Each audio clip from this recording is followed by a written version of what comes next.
What's up everyone? Welcome back to our channel. Taylor Parnell here, and I'm so excited to be with you guys again for another video. I wanted to get personal in this one just because I wanted to ask you guys if maybe you're struggling with your dogs pulling on the leash. In specifically today's video, we're gonna make sure to be going over how to stop your dogs from pulling on the leash using an e-collar. But what's super great is we're gonna have two different methods for you guys to be able to try to see what works for you. So let's go ahead and try this together. So before we get into today's training, I want you guys to better understand why there are some reasons that your dogs are pulling on the leash, okay? The most important one to begin with is the dogs are walking faster than us, okay? They have their own stride. They're gonna maybe walk a little bit more forward, so that can encourage pulling. There's many other things that can encourage it too. Maybe your dog is wanting to reach somewhere and reach something to sniff or to go to the bathroom, and that can cause them to pull. Maybe, for instance, you're on a long walk and the dog doesn't have all the attention to give you, so it's constantly, stimulated by everything else. Another big point is most of our dogs are in our house or in the yard, which is super crazy because they're not really excited for a leash. They want to be more free and have the ability to move around.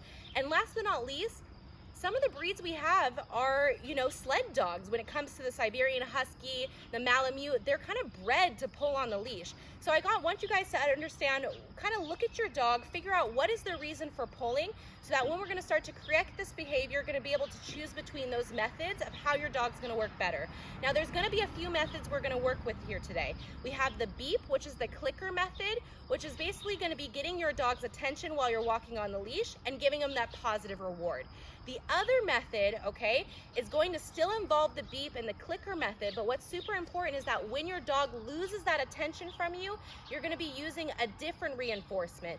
This reinforcement maybe is going to be, more of a attentive enforcement so that the dog is actually understanding that they're doing something wrong.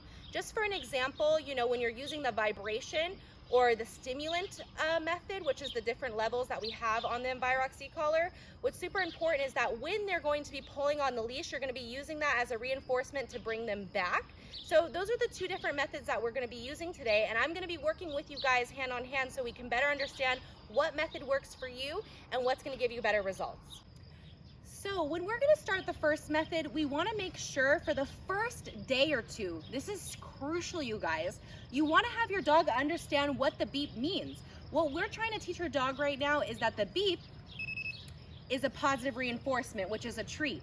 Good boy. When he brings his attention to me from that treat, that beep just means you're going to get a treat right now. So for the first 2 days, I want you guys to have them, sorry about that, Bruce dropping his treat for him, but I want you guys to be able to be with your dog, make those training sessions short, right? Every training session is going to be 10 to 15 minutes, nothing longer than that, adding or ending on that positive note. But what you guys want to do is just make sure that your dog, see how he understands that when there's the beep, something good is coming for him.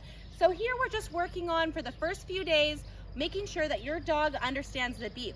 The next one is super important. I want you guys to start setting yourself up in an environment that doesn't have as much stimulation, okay? So how we're gonna work this, you guys, is when we have the dog walking with us, okay? When the dog is doing what you want him to do, you're going to use the beep, and the dog knows that that's the reward coming, which is the treat, okay? Now, let's say your dog is pulling on the leash when you're on that corrective path, and you don't have him in the right behavior. You want to switch the direction, okay? Get your dog's attention back to you, and when it's in the correct position like it is now, use that beep, and he knows a treat is coming with him. So this is one of the methods that we want you guys to use so that you can better understand that positive reinforcement with your dog, help him to not pull on the leash as much. And as we move forward, you can gradually add more distractions, you can add more of a different path, not the same path, and you can kind of move around to be more specific. But what's super key, you guys, is making sure that you're hitting it on that note. So when the dog is doing what you want him to do, you click the beep and you reward them with a treat. You very good boy, Bruce. Good boy. So the second method that we're going to be using today is for you people out there that have maybe higher driven dogs that aren't really paying attention to the beep. You're using all different 8 tones and they're not paying attention to you and they're still pulling on that leash. Well, what's super important here is that we're going to be leveling up to the shock portion which is super important here because what we're gonna be doing is we're gonna be causing the dog a little bit discomfort, which is totally fine because again, your dog's not understanding the beep, so maybe they need something that is a little bit more stimulating to them. So as you can see, she's starting to pull on me. So what I'm gonna do is I'm going to use the vibration and I'm gonna continue to vibrate until she stops. Once she stops, I'm releasing that vibration and she knows that this unwanted behavior is connected to that discomfort or pressure. And then when she is not pulling, she's gonna be free. So basically I guess you could say reward is her not being in discomfort, and that's totally fine because some animals learn better with pressure. So what's super important, you guys, is you're being more precise with the actions. If she's gonna start pulling me and I'm gonna be going through, you're gonna hold that vibration or your little shock level, depending on what works for you, because remember, we have the actual e-collar on the neck. And when she's gonna be paying attention and moving her head towards you, that's gonna show you that that's the level that works for them.